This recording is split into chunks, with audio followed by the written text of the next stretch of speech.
शुभ सकाळ सर्वांना। तर नेहमीच्या रुटीनप्रमाणे आजही माझा टिफिनचा स्वयंपाक तयार झालेला आहे आणि मी तो टिफिनमध्ये भरूनही ठेवलेला आहे, तुम्ही बघू शकता।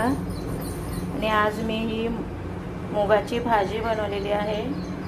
भाजी बघा किती सुंदर दिसते, किती अप्रतिम दिसते। आणि हे वरण आणि हे भात, ही चपाती। तर काही जण बोलतात की चपात्या दोनच देतात,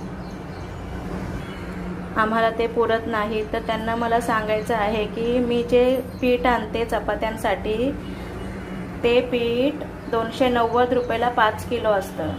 तर असं 4-4 चपात्या जर मी दिल्या तर मला काय परवडणार। आणि भेसळयुक्त पीठ आणून, लो क्वालिटीचं आणून मी पण 4-4 5-5 चपात्या देऊ शकते, पण मला माझ्या कस्टमरच्या आरोग्याशी खेळायचं नाहीये। त्यामुळे मी अशा 2च चपात्या देते, पण मोठ्या आणि पौष्टिक देते। कारण भेसळ करून पैसे कमवणं हे मला पटत नाही आणि मला आवडत पण नाही। भले 4 पैसे कमी आली तरी चालतील, पण लोकांचं आरोग्य जपायचा हाच माझ्या व्यवसायाचा नियम आहे। And thank you for watching my video.